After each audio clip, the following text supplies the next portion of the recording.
cesserai mes fonctions de président du Conseil général de l'Hérault, puisque j'ai décidé de ne pas me représenter aux élections départementales qui se tiendront les 22 et 29 mars prochains. Il y a à cela toute une série de raisons que j'aimerais aussi, rapidement que possible, vous expliquer. D'abord, une première chose, je l'ai dit parce que je sais que les commentaires vont montrer là-dessus, je suis, grâce à Dieu, en pleine forme, et je ne me sens aucune faiblesse, ni intellectuelle, ni physique, qui me conduirait à faire cesser mes activités et qui en serait la première raison. Donc cette raison n'a pas lieu d'être. Et donc, je vous rassure sur ma santé, si vous me voyez avec une balafre aujourd'hui sur le front, que d'habitude je n'arbore pas, c'est tout simplement parce que vendredi soir, quand je me suis aperçu que je n'avais pas eu le temps de faucher mon pré dans l'Aveyron, je l'ai fait au phare avec une moto faucheuse, mais le phare éclairait bien le sol, mais mal les branches. Donc il y a une branche qui s'est payée la tête de Vésinet. Mais enfin, c'est pas nous. Voilà. Trêve de plaisanterie. Pourquoi ai-je pris cette décision? Il y a avant tout quelque chose qui m'y a naturellement conduit, et intellectuellement, moralement conduit. C'est l'entreprise de démantèlement qui a été organisée par mes amis socialistes. Je dois beaucoup à ce parti. Depuis maintenant 1977, je parle de l'Hérault, puisque avant j'avais été élu dans l'Aveyron, mais pas sous une étiquette socialiste, sous une étiquette d'intérêt communal. J'ai toujours été fidèle à mon parti. Je l'ai toujours respecté. Je n'aime pas les gens qui s'en nourrissent et puis qui après lui crachent dessus. Il faut s'expliquer loyalement dans un parti, dire ce qu'on pense, mais le quitter est la pire des choses. Surtout lorsque l'on est dans une démocratie où le pluripartisme est la meilleure des garanties, justement, que cette démocratie peut durer. Et donc, j'ai toujours été fidèle à mon parti. Il me l'a bien rendu. Ce matin, j'ai adressé un courrier aux militants de la section socialiste dite de la Paillade, celle de mon canton, car si je m'exprime aujourd'hui, comme depuis 30 ans, c'est grâce à eux, c'est parce qu'ils m'ont fait confiance et qu'ils m'ont demandé d'aller au combat, d'aller à l'affrontement du suffrage universel depuis 1977. Et donc, je leur ai adressé ce matin une lettre par mail pour qu'ils puissent connaître ce que je vais vous dire dans un instant. Je l'ai fait également pour le personnel du Conseil général, parce que ce personnel du Conseil général, personne n'en prend vraiment conscience, mais c'est une armée. C'est une armée considérable, qui a été levée pour le service de l'intérêt général. Et les agents de la collectivité, j'en ai fait des collectivités. Je ne dirai rien sur les autres, mais ce que je peux dire, c'est que l'excellence, je l'ai rencontrée au Conseil général de l'Hérault. Et les gens qui servent la cause des missions confiées au département sont des gens d'un remarquable professionnalisme.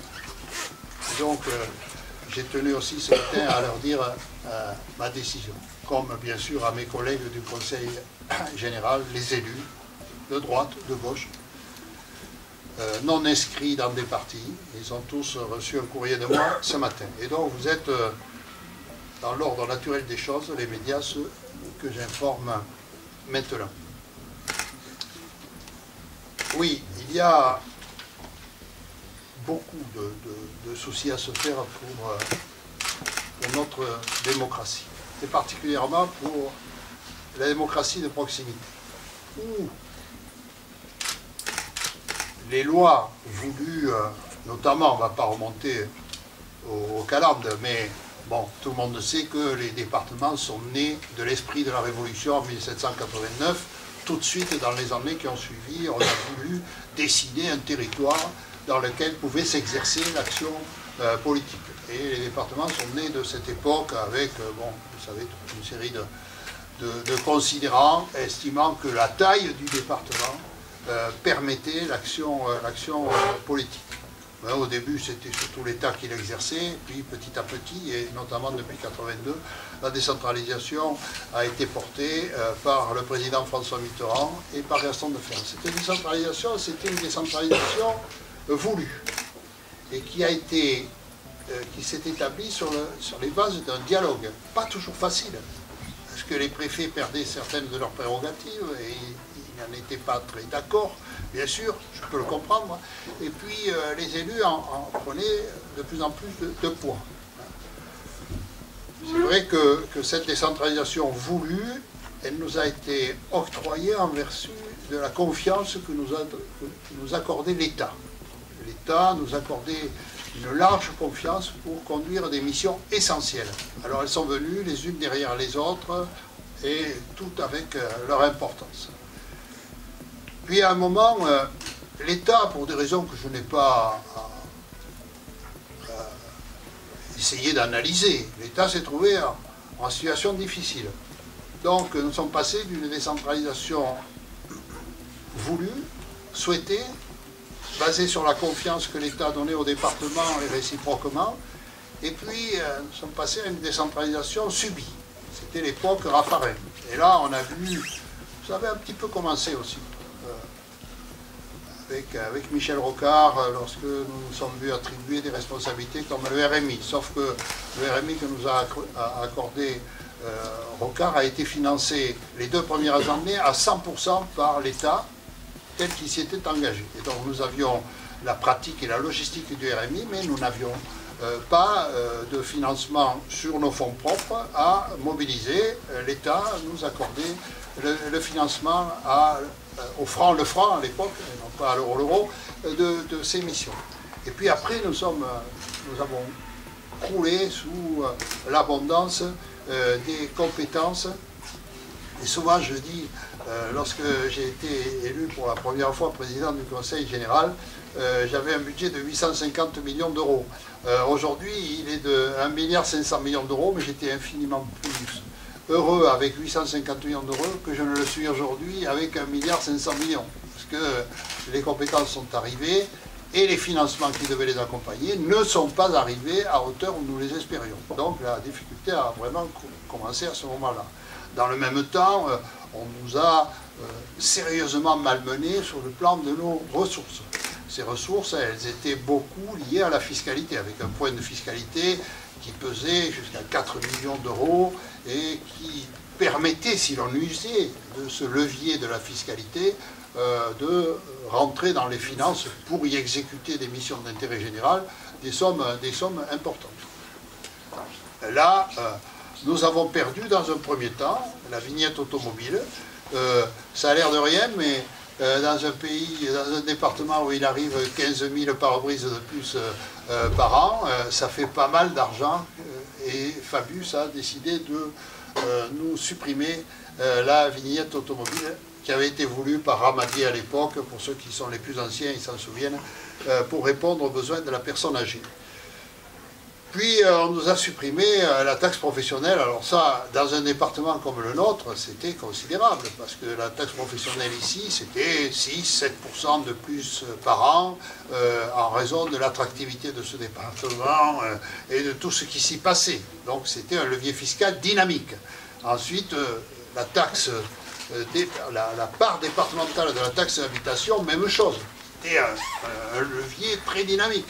Là aussi, 6-7% de plus tous les ans, en raison de l'arrivée de 10-15 000, dans les meilleures hypothèses, de nouveaux arrivants qui avaient décidé d'élire domicile sur le département de l'Hérault.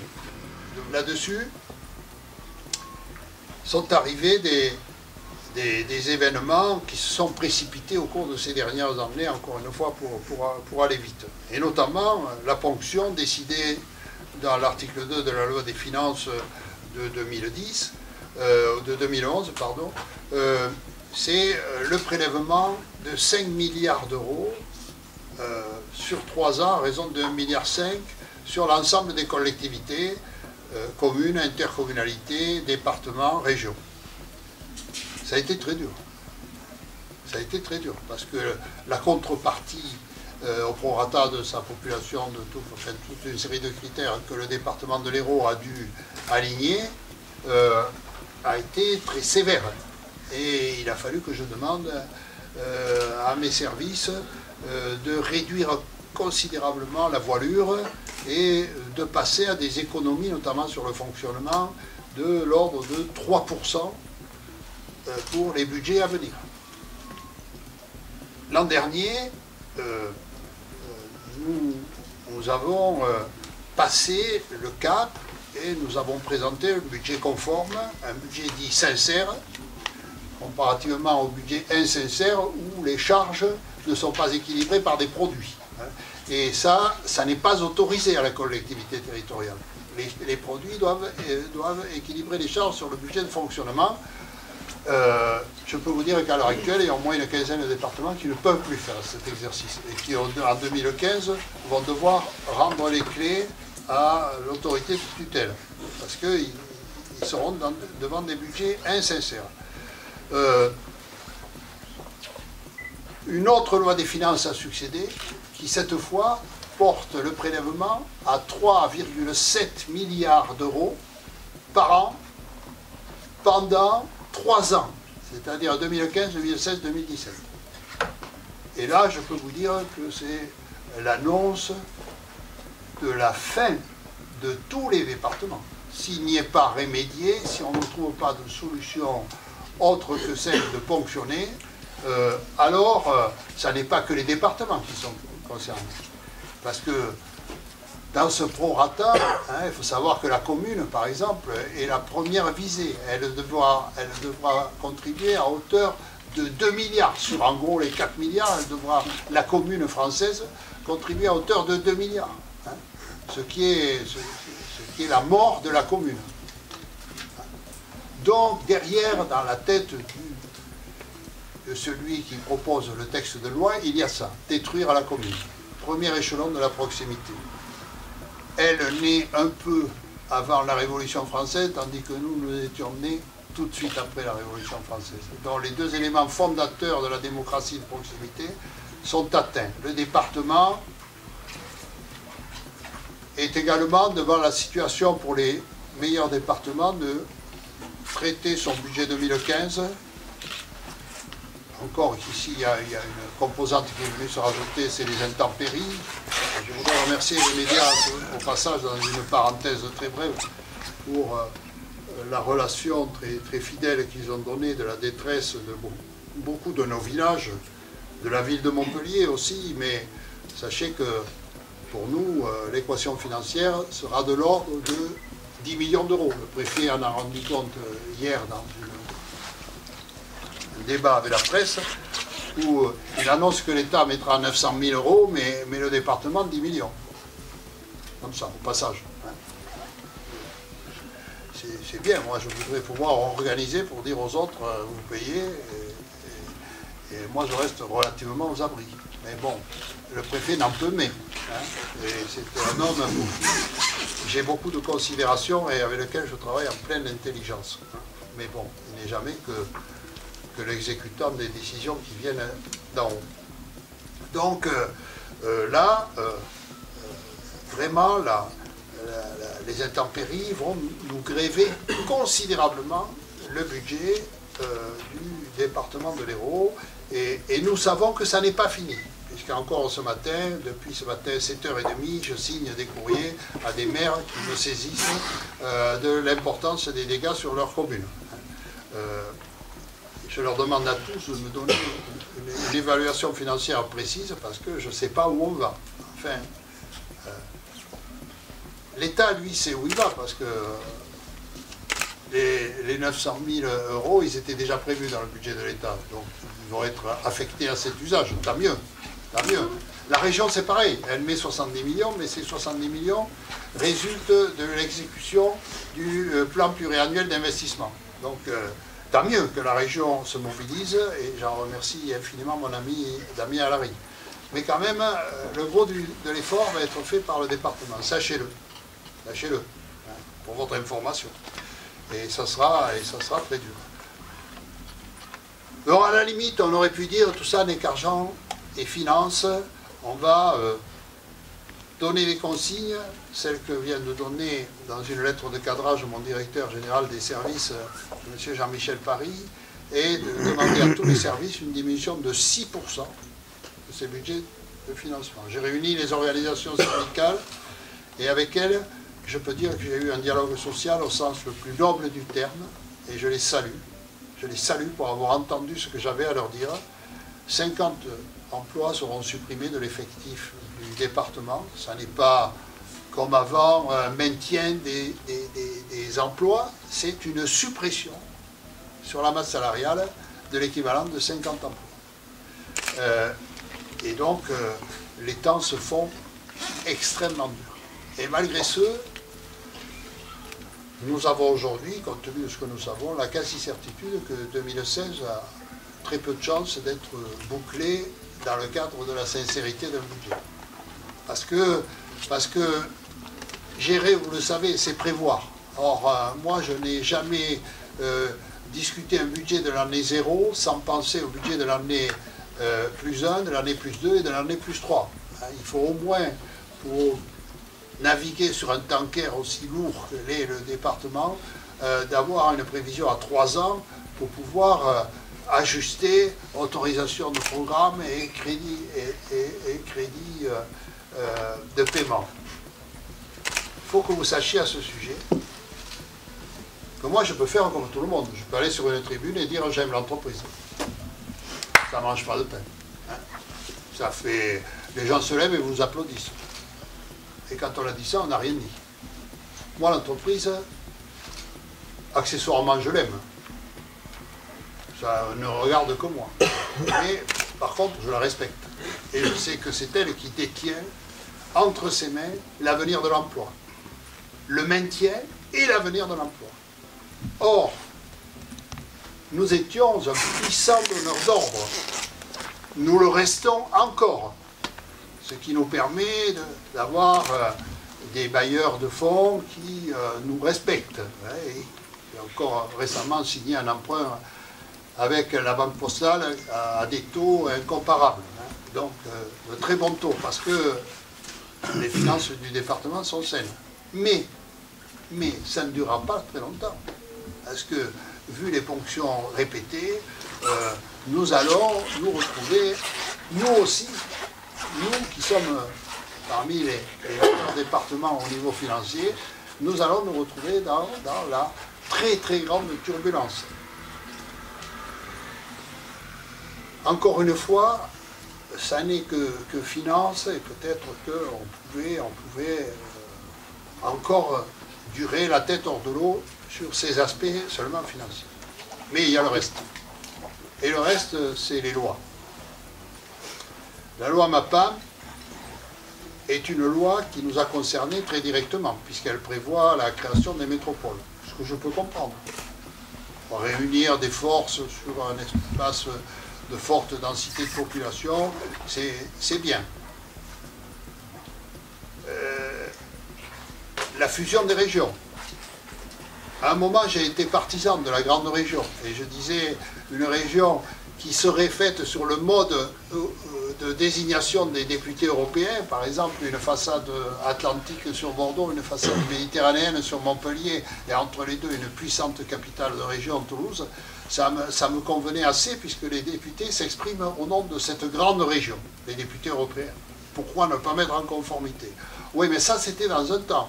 Maintenant, les choses ont changé. La région Languedoc-Roussillon a pris ses marques et elle s'est affirmée comme étant une authentique région capable de mener son destin, hein, et de le faire prospérer.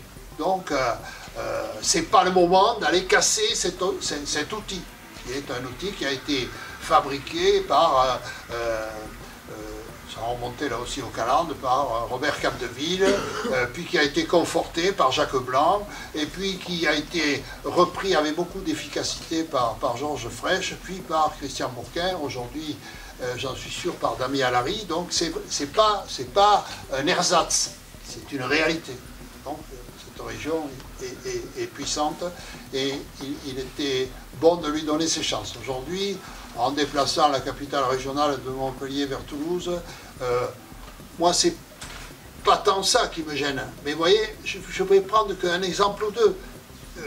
Quand vous avez à gérer, comme nous l'avons dans le département, 80 collèges, puisque vous savez, la compétence des collèges a été attribuée d'ores et déjà, va être attribuée, la date en est fixée, aux régions, comme les routes.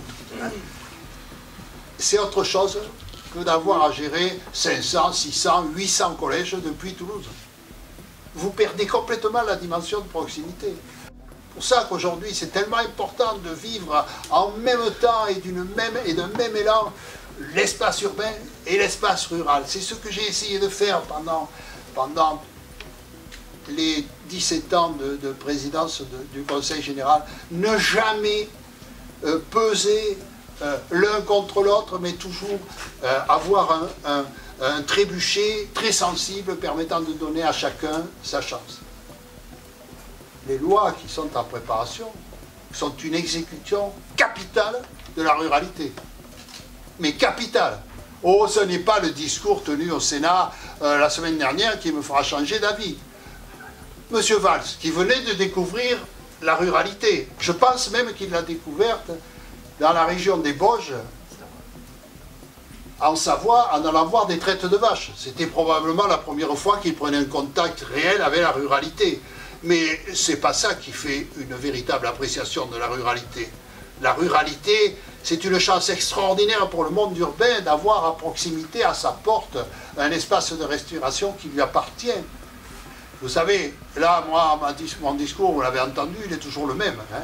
Plantez-vous au bord de la A75 un vendredi soir et vous verrez le nombre de gens qui descendent de l'espace rural pour venir goûter les richesses de la ville, et ils y ont bien un droit acquis en tant que citoyens de venir consommer les richesses de la ville, qui sont peut-être des fois des richesses d'une nature différente et pas toujours une noblesse supérieure à ce qu'on peut trouver dans le rural. Et ce qu'on peut trouver dans le rural, c'est ce qui monte sur l'autre voie, la voie montante, qui va drainer une importante population de la ville vers du monde urbain, vers le monde rural, où ils y découvriront autre chose. Moi, hier, avant-hier, j'étais à Millau pour la course des Templiers, je ne la faisais pas, hein, mais j'étais à Millau pour la course des Templiers, il y avait 3500 personnes, ils étaient pour la plupart de la ville, et ils couraient à Millau la course des Templiers. Puis hier, c'était celle des Hospitaliers à Nantes, dans mon village de Nantes, et ils étaient 1500 à courir aussi là-haut, et puis c'est ça, c'est le monde, il est devenu ça. Donc on n'a pas le droit de toucher à ça, et on n'a pas le droit de considérer que le citoyen rural est un sous-produit de la citoyenneté qui ne mérite aucune considération. Or, c'est ça qui nous attend. C'est ça qui nous attend. Et ça n'est pas l'ersatz que vient d'amener pour calmer les ardeurs monsieur le Premier ministre en disant « Nous conserverons des départements ruraux », mais lisez, je ne fais pas de publicité, mais lisez son interview paru dans le Nouvel Observateur de cette semaine. C'est désolant la manière dont est traitée la ruralité. Oui, ceux-là, les petits, là, ils nous emmerdent. On leur mettra un coin, hein, et puis ils la fermeront. Non, ça n'est pas digne. On fait une France à deux vitesses à l'heure actuelle, et ça n'est pas le moment de la faire. Et ça n'est pas le moment de cesser le rôle des politiques de solidarité et de proximité qu'exerce la commune et qu'exerce le département. Oui, il fallait attendre quelques temps peut-être pour revisiter un certain nombre de choses, mais il ne fallait pas toucher à ça dans le moment où les gens sont dans une telle souffrance que celle qu'ils connaissent. Bon, c'est la loi MAPAM qui a voulu faire en sorte que 14 métropoles viennent prendre le relais de l'État sur les grands défis économiques. Je souhaite qu'ils y arrivent. Permettez-moi d'en douter. Parce que quand je sais maintenant que le modèle lyonnais et le modèle que l'on privilégie, et que je sais que la métropole de Montpellier, par exemple, puisqu'on est à Montpellier, va devoir exercer toutes les missions sociales du département, je lui souhaite du bonheur. Mais vous savez, on ne s'invente pas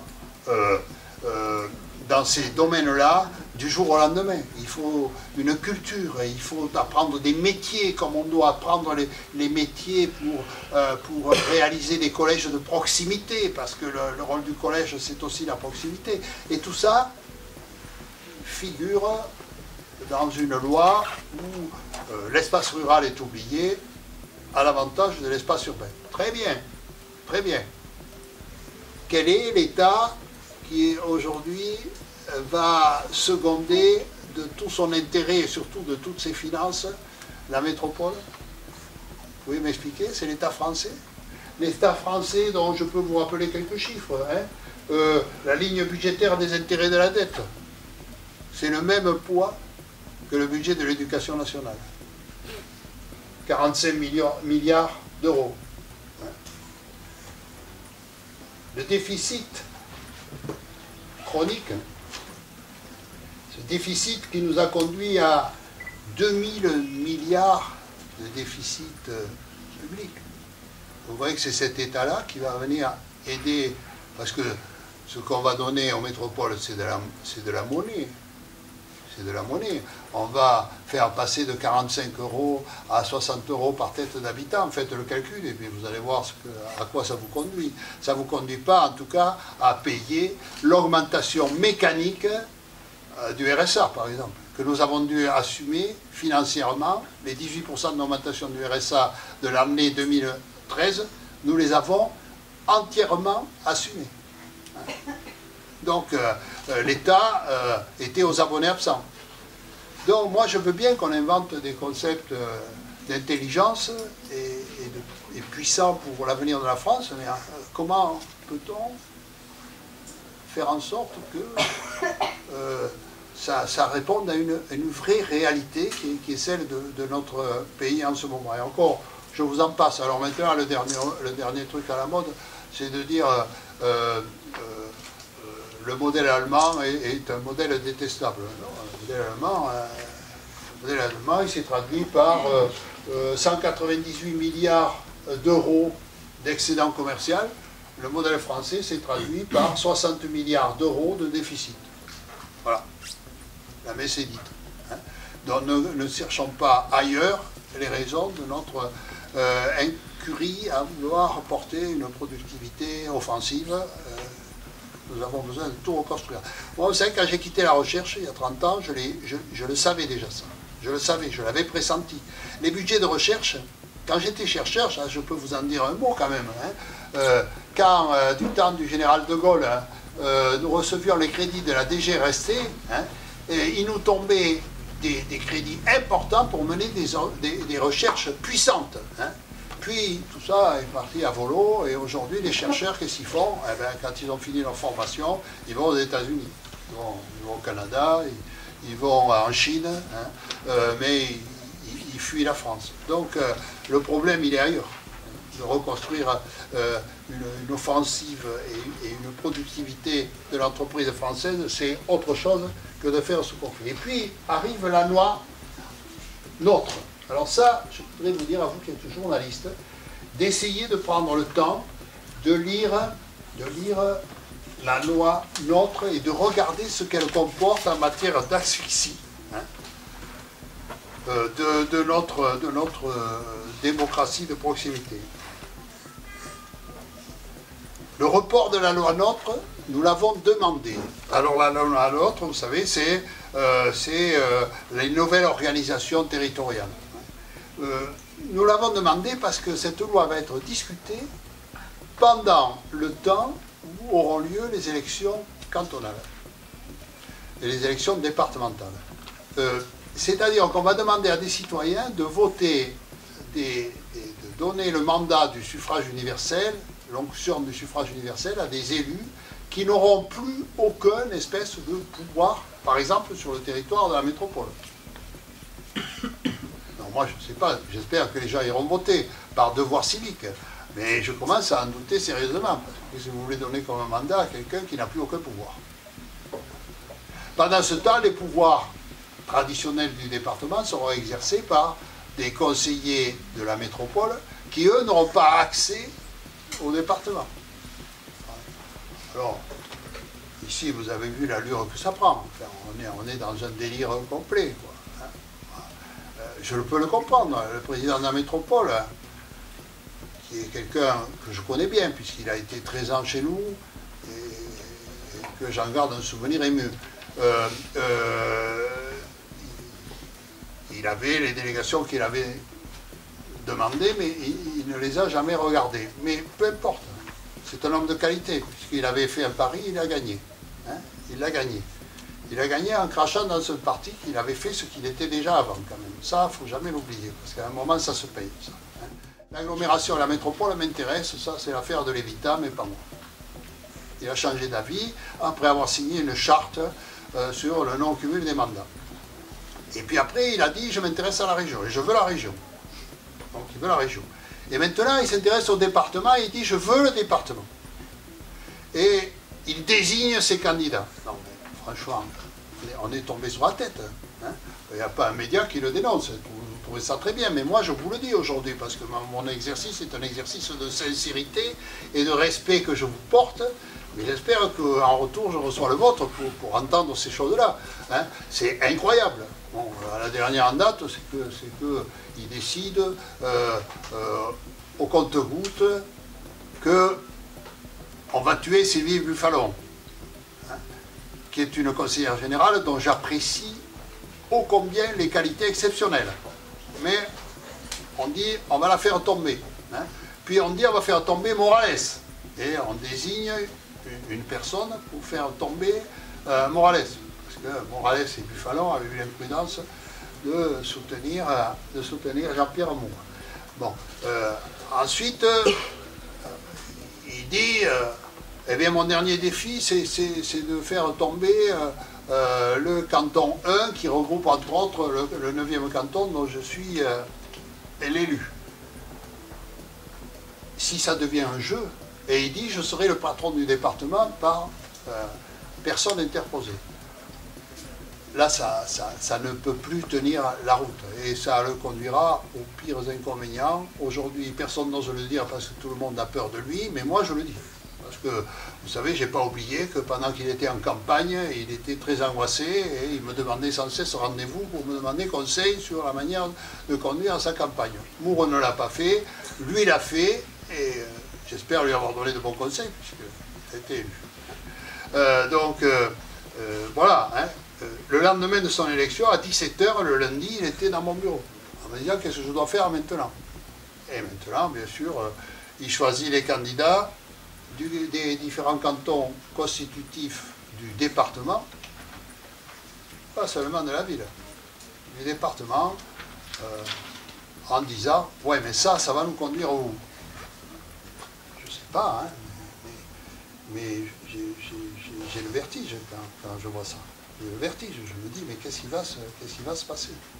Alors ça, plus la loi nôtre, qui va complètement déshabiller les départements. Complètement déshabiller les départements. Ça correspond à ce qu'avait dit avec beaucoup de subtilité André Valigny, secrétaire d'État à la Réforme, qui nous l'a répété d'ailleurs l'autre jour dans un congrès où j'étais en Normandie, et où il a dit « Nous dévitaliserons les départements avant de les supprimer ». On lui a fait reproche d'avoir eu un propos aussi dur et il a dit qu'il le regrettait. Mais je peux vous dire qu'il continue à le dire. Et que donc l'intention, c'est bien ça. Ça, c'est quand même des pratiques qui n'ont plus rien à voir avec la démocratie et avec le dialogue, qui nécessairement doit précéder des événements de cette importance. Retricoter la démocratie, c'était sûrement nécessaire.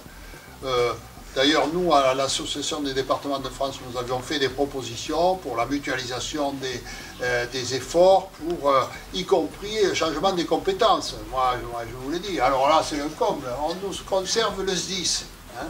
au département. Le département n'aura plus qu'une seule compétence sur le territoire de la métropole, le SDIS. Mais le SDIS, moi je ne suis pas contre, j'adore mes amis sapeurs-pompiers, mais le patron du SDIS, le véritable patron, c'est l'opérationnel, c'est le préfet. Donc moi je dis que le SDIS retourne à l'État. Ça c'est logique. Et le préfet aura barre sur la police, sur l'armée, et sur la défense des intérêts des biens et des personnes au niveau du SDIS. Et il aura les coups des franches. Mais non, le cochon de payeur, c'est le département. Et le département qui n'a que comme fonction du SDIS de payer les 5000 pompiers, volontaires ou professionnels. Donc voilà, nous sommes dans une situation où je ne me vois pas demain, parce que je n'ai pas trop de crainte, mais ça, il ne faut jamais insulter le suffrage universel. Mais je pense que les réseaux que j'ai tissés d'amitié et de confiance, avec quantité de gens de la future circonscription départementale, parce que ça, c'est, bon, vous le savez, j'en ai pas dit deux mots là-dessus, mais le découpage cantonal, c'est un modèle. Hein. Moi, j'arrive à faire voter en demandant au gouvernement, est-ce que vous voulez que vraiment vous aide dans cette démarche que je récuse, mais du nouveau découpage cantonal. Et bon, vraiment je le ferai si, oui André, il faut que tu le fasses, il faut que tu le fasses. Et cette nouvelle carte, elle est à l'opposé de tout ce que nous avions essayé de construire ensemble pour ne léser personne. Alors l'intention, c'était soi-disant de respecter l'intercommunalité, parce que le deuxième feu qui va arriver, c'est celui d'une intercommunalité se substituer à la commune. Quand on aura dévitalisé la commune, comme on aura dévitalisé le département, on pourra s'appuyer sur l'intercommunalité. Alors moi, j'aime bien Christine Claire, et souvent ses éditoriaux, je les trouve assez remarquables. Celui d'hier est empreint de mépris pour la commune et pour le département. Et enfin, on va se débarrasser de ces vieilles lunes que sont le département et la commune. Eh bien, moi j'attends, parce que je continuerai sûrement jusqu'à ma mort à dire que 36 000 communes, c'est une chance, parce que regardez ce qui vient de se passer, et si vous avez vu souvent des parlementaires ou des conseillers régionaux se pencher sur le malheur des gens quand les éléments sont en furie, comme ça l'a été dans notre département, eh bien vous venez me le dire. Par contre, les maires, ils y étaient tous. De la porte de la ville à Grabels jusqu'à Saint-Parloire, en passant par Plessant, par Montagnac, par Saint-Gervais-sur-Marne ou par la Malou. Moi, je suis allé les voir, tous ces maires. D'ailleurs, aujourd'hui, je suis en relation avec eux pour essayer de voir comment on peut réparer, au moins pour partie, les dégâts. Et ils sont considérables. Ça, dire tout ça, ça ne sert à rien. Et considérer que des gens fléchés sur une liste des municipales sont là pour suppléer, on réinvente une autre forme de démonarchie, la démocratie à la mode monarchique.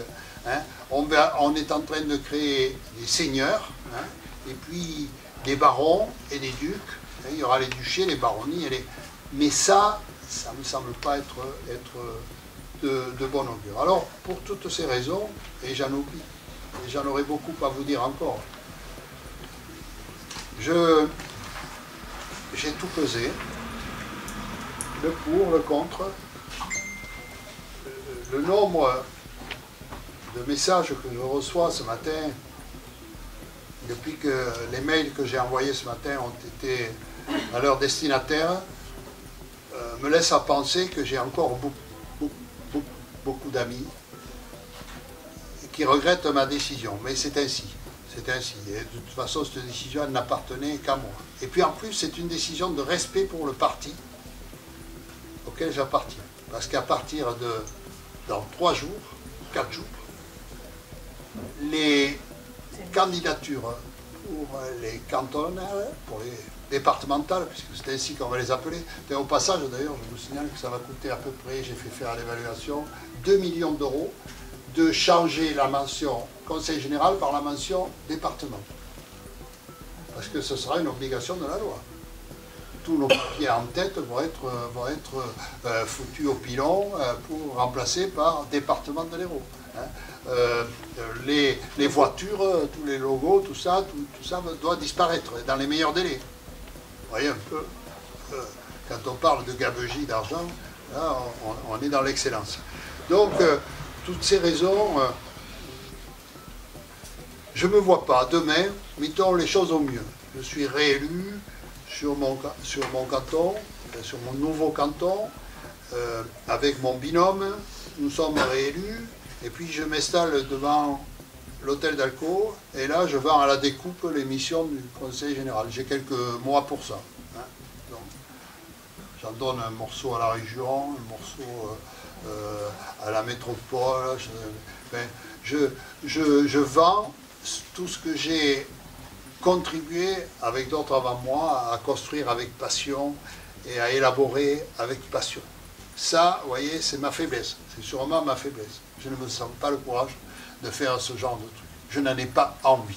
Et je ne veux pas voir un démantèlement de l'institution départementale qui est celle qui m'a comblé de plaisir, d'excitation, d'émulation à accomplir le mandat public.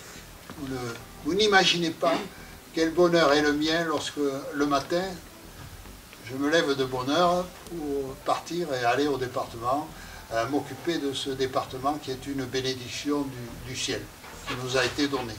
Et donc, voilà, je n'ai plus envie de contribuer à sa disparition, à cette espèce de magma infâme que nous prépare la loi NOTRe et la loi MAPAM. Dans la MAPAM, la compétence générale était conservée. La clause de compétence générale était conservée. Dans la loi NOTRe, on demande aux députés de la supprimer là où on l'avait conservée quelques jours, quelques semaines avant. C'est une véritable aberration. Où va notre France en faisant ces choses-là? Et puis, je l'ai dit tout à l'heure, nous étions de puissants donneurs d'ordre pour l'entreprise. 70 à 75%, et ici c'est plutôt 80%, de l'investissement public était porté par les collectivités territoriales. En premier lieu, le département, qui était le plus important investisseur sur l'investissement public. On n'avait pas le droit de toucher à ça. Et s'il fallait que je trouve un témoin de cette affirmation, je le trouverai par exemple chez M. Barouin, qui n'est pas de mes amis politiques que je sache, lorsqu'il a signé dans l'Express ou dans Le Point, je ne me souviens plus, un éditorial où il dit quand l'investissement privé est au point de délabrement où se trouve l'investissement privé, il faut impérativement ne pas toucher à l'investissement public. C'est la raison pour laquelle je suis signataire de la motion de Martine Aubry. Parce que s'il n'y avait qu'une raison pour moi de l'être, c'est ça. Elle dit « Maintenons l'investissement public dans le giron des collectivités territoriales. » Parce que cet investissement public est indispensable pour maintenir la tête hors de l'eau à notre pays. Alors, voilà, vous mettez tout ça bout à bout, et le fait que le parti doive se décider, ça ne s'engage pas sur les meilleurs auspices, je vous le dis, je vous dois cette vérité aussi. J'ai reçu le leader des communistes, quelqu'un avec qui j'ai travaillé remarquablement, François Liberty. Et il m'a dit que probablement les communistes présenteraient un candidat sur chaque canton, nouvellement désigné. Europe Écologie Les Verts se propose de faire la même chose. Et j'ai reçu hier un message venant du PRG, je rencontrerai le président national du PRG à Pau après-demain, j'ai rendez-vous avec lui à 8 h du matin, pour qu'il y ait un candidat du PRG sur chaque canton. Rajouter un candidat socialiste, 1, 2, 3 candidats dissidents, et puis vous essayez de voir quel sera le résultat des élections. Moi, ce que je sais, c'est que quand on m'a confié le département, honoré de la confiance de mes pairs, il y en a un qui était très proche de moi, Je sais qu'il attendait que je me casse la gueule, mais il m'a dit aujourd'hui tu souris, demain tu trembleras. Il voulait parler des renouvellements triennales 3 ans plus tard. Et au renouvellement suivant, tu pleureras parce que tu auras perdu ta majorité. C'est exactement le contraire qui s'est passé. Alors je ne suis pas un grand augure, mais quand même, la majorité de confiance, en dehors de la majorité politique, qui est massive, avec le groupe majoritaire socialiste et apparenté. Mais la majorité de confiance, celle qui vote le budget systématiquement, et toutes les... Ici, il y a des gens comme Vincent Coste ou comme Cunien qui sont à toutes les... avec Annie Mendras, qui sont à toutes les sessions et qui le savent. Je ne raconte pas des blagues. Ils votent systématiquement. 46 et 49 conseillers généraux du département ont voté quasiment 99,9% des délibérations que je leur soumets. Seule l'opposition joue son rôle et s'abstient sur le budget. Elle ne vote pas contre. Donc on a quand même créé des relations de confiance et je souhaite à ma suivante de pouvoir conserver cette belle harmonie et ce bel esprit d'équipe. Parce que c'est quand même une vertu cardinale quand on veut faire de la politique, d'être suivi par les siens et par ceux qui ont à débattre au sein de l'Assemblée départementale. Voilà, j'ai été un peu long, mais vous comprenez que la chose valait la peine. Alors, moi, souvent, je cherche à savoir comment on peut s'inspirer, des fois, pour dire des choses qui ressemblent à... Alors, j'ai trouvé une très belle maxime du grand soufi Hakim Sanaï. Le grand soufi Hakim Sanaï a fait un poème de 30 000 vers. Je ne sais pas si ça vous dit quelque chose. Hein. Il a fait ça au Xe siècle. Et il dit, l'humanité tisse souvent sa toile où elle se prend. Je livre à la méditation de mes amis qui inventent nos lois à l'heure actuelle cette belle maxime.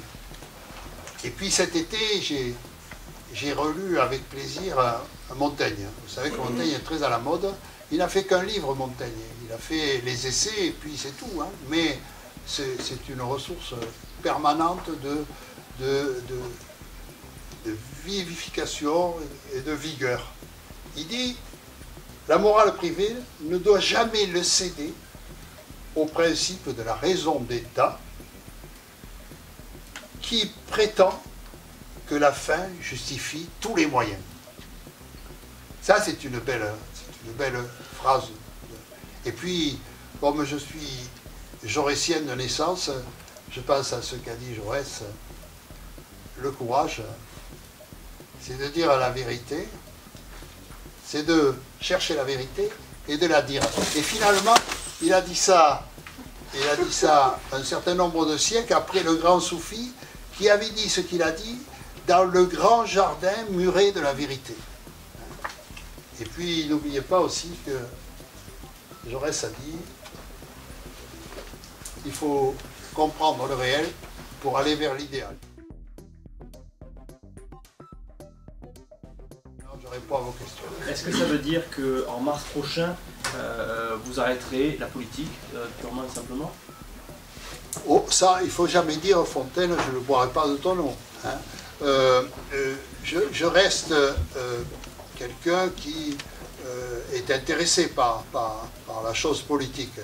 Donc, on ne sait jamais ce que demain vous réserve. En tout cas, il est clair que je ne me présente pas au cantonal, et il y a ici un responsable éminent du parti qui me fait le plaisir d'être là. Demain, il a du travail à lancer cette opération. Il est normal qu'il puisse le faire sans la pesanteur d'un président qui se tâterait, qui dirait j'y vais pas, j'y vais. Ma position est claire, je n'irai pas. Quand est-ce que vous avez pris votre décision? Hein? Quand est-ce que vous avez pris votre décision? Ben oui. Non mais quand? Quand est-ce que je l'ai pris? Il y a un mois, il y a 15 jours? Ah non, il y a une année que je vois les choses se dégrader à la vitesse grand V. Hein. j'avais déjà eu des discussions avec Jean-Marc Ayrault, mais on pouvait discuter avec Jean-Marc Ayrault, alors qu'on ne peut pas discuter avec Manuel Valls. Mais avec Jean-Marc Ayrault, j'avais discuté et j'avais dit à Jean-Marc, qui était mon président de groupe à l'Assemblée, hein, donc j'avais avec lui une facilité de contact. Manuel Valls était aussi à l'Assemblée en même temps que moi. Hein. C'est pour ça que c'est une forme de mépris que j'aime pas. On a vécu 25 ans ensemble la vie parlementaire, 18 ans au Sénat, 5 ans à l'Assemblée, c'est des gens avec qui j'ai eu une cohabitation très étroite. Jamais, jamais ils ne nous ont accordé une once de considération pour parler de ces choses-là qui sont essentielles. Donc ma décision, elle mûrit doucement. Alors je ne savais pas que c'était si dur de prendre une décision comme ça. Normalement, elle tombe sous l'essence. Hein, à un moment, il faut partir. Hein. Eh bien, c'est pas si facile que ça. Hein. Je souffre surtout des gens avec qui je travaille. Parce que je l'ai dit tout à l'heure, hein, pour les services, je peux le dire pour le cabinet, travailler avec Michel Taurine, c'est une véritable passion renouvelée tous les matins. Et donc, c'est un déchirement, comme avec Jean-Michel Paris. Par hasard, ils sont là tous les deux. C'est réciproque. Ah bon, c'est réciproque, alors ça va. Est-ce que vous vous considérez comme un frondeur? J'aime pas trop ce truc de frondeur, parce que je ne sais jamais si le frondeur est vraiment sincère ou s'il prépare l'avenir d'une reconversion possible. Donc, voilà, hein,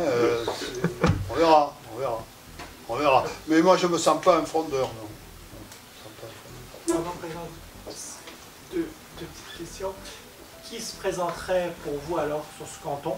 Ah ben écoutez, moi, alors là, vraiment, si je m'en vais en laissant le temps au parti de jouer son rôle, qui pouvait penser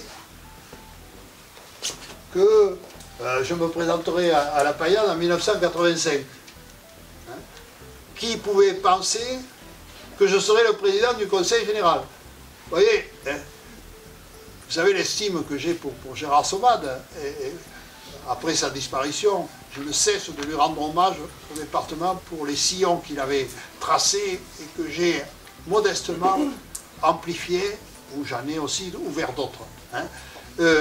Mais Gérard, quand il a décidé de partir, il a dit on va faire un vote indicatif pour savoir quel est mon successeur possible. Et il y a eu un vote massif pour Bernard Néral. Et donc Bernard Néral se faisait appeler Monsieur le Président 2 mois avant son élection, avant sa désignation comme président. Oui, mais la méthode, c'est qu'il n'a pas été. Et je me souviens d'un article publié par la Gazette de Montpellier, n'est-ce pas, mon cher Pierre, qui disait « Voilà les candidats possibles et voilà ceux qui ont des chances d'être président du Conseil général de l'Hérault à la succession de Sommade. » Et en dernier, je suppose, pour ne pas désobliger la ville de Montpellier, on avait mis André Vézinet, aucune chance. Et c'est André Vézinet qui a été désigné. Ça, après, c'est l'alchimie particulière des partis. Et moi, je fais confiance à mon parti pour désigner quelqu'un qui l'emportera. Et le socialiste qui sera désigné, le et la socialiste qui seront désignés dans le binôme, auront mon soutien, c'est clair. Est-ce qu'il y a une chance, au lieu d'être du côté, puisque le refus est de celui qui va démanteler le département, est-ce qu'il y a une chance que vous soyez du côté de celui qui va récupérer les fonctions du département, c'est-à-dire vous présenter aux futures élections régionales? C'est une idée que je n'avais pas eue. Hein? C'est une possibilité? Tout est dans tout. Vous allez vous mettre en congé du parti, compte tenu du fait que vous êtes non, pour le moment, en désaccord? Pour le moment, j'ai fait entendre ma voix au parti. Je l'ai fait à plusieurs reprises. D'ailleurs, je ne suis pas en odeur de sainteté, vous vous en doutez. Mais je reste fidèle à mon parti, parce que mon parti m'a fait ce que je suis. Donc, pour moi, il n'est pas question de cracher dans la soupe. Mais la moindre des choses dans un parti démocratique, c'est qu'on puisse exprimer une différence. Et là, j'en exprime une forte. Mais pour autant, je n'ai pas décidé de quitter le parti. J'y reste. J'y reste tant qu'il m'accepte. Si une commission de résolution lambda décide de m'exclure, elle m'exclura. Hein. C'est arrivé à d'autres. Hein. C'est pas ce qui les a empêchés de vivre. Hein. Et souvent de grandir et de prospérer. Excusez-moi, j'avais une deuxième question tout à l'heure. Concernant Aérosport, c'est quoi son avenir? Parce que sous forme association, je sais que normalement vous deviez le réintégrer comme service des sports. Alors ça Aérosport, c'est une des grandes réussites de mon ami Gérard Somade, qui a mis là un outil exceptionnel pour casser les isolements, pour faire vivre de manière étroite la ville et l'espace urbain, l'espace rural. Quand je vois les services que rend Aérosport sur l'espace urbain et les services qu'il rend sur l'espace rural, quand je reçois les quantités impressionnantes de lettres des maires qui me remercient, c'est vraiment un outil que j'aurais envie de conserver. Si je devais poursuivre ma mission, je ferais tout pour ça. Mais c'est un imbroglio juridique. C'est une association. Donc c'est une association qui peut être livrée clé en main à ceux qui auront la compétence des sports. Apparemment, la métropole sur l'espace métropolitain et la région sur l'espace hors métropole. On va perdre beaucoup en ligne parce que la manière dont Jean-François Dumont, le directeur, gère ça, et toutes ses équipes, c'est admirable. Je vous assure que c'est admirable. Je suis totalement admiratif de ce que font les gens d'Aérosport. Qu'est-ce que vous attendez de Philippe Sorel? Parce que si j'ai bien compris, même si ce n'est pas le terme exact, pardon, mais vous le menacez, vous le taquinez en lui disant que vous allez peut-être vous présenter à la région, en lui disant que de toute manière il y aura des candidats EELV, communistes, partis de gauche, front de gauche, face à lui sur tous les cantons. Donc c'est un peu une menace. Qu'est-ce que vous attendez de lui finalement? Quand on menace, c'est qu'on attend quelque chose. Non, j'attends qu'il retombe de son nuage. Parce que franchement, ça va. Il avait des raisons d'être heureux. Hein. Il a quand même... il a eu une vertu qui est essentielle en politique, c'est l'obstination. Et il a dit, je serai maire de Montpellier. Il a pratiqué la méthode Coué à fond, il a dit, et il y est arrivé. Bon, ben, il n'y a que le résultat qui compte. Vous savez, en politique, seule la victoire est belle. Hein. Donc il a eu une belle victoire qu'il faut relativiser. Hein. Il y a 16% des Montpelliérains qui ont voté pour Philippe Sorel. Hein. Ça en laisse quand même pas mal qui n'ont pas fait ce pas. Donc il faut qu'il les gagne maintenant, petit à petit. Je ne suis pas sûr qu'il y arrive en crachant sur le Parti Socialiste comme il le fait. Hein. Et pourtant, il est néanmoins ami, entre guillemets, avec Manuel Valls. Ça ne veut rien dire. L'amitié en politique, ça n'existe pas. Enfin, mais qui peut croire que ce qui fonde l'action politique, c'est l'amitié? La camaraderie, hein, l'estime réciproque, tout ce que vous voudrez, mais l'amitié, moi mes amis, j'en ai quelques-uns dans le monde politique, mais j'en ai surtout hors le monde politique. D'ailleurs, ces gens peuvent avoir des opinions bien différentes des miennes, et nous avons su tisser des liens d'amitié. Donc, non, ça, vous savez...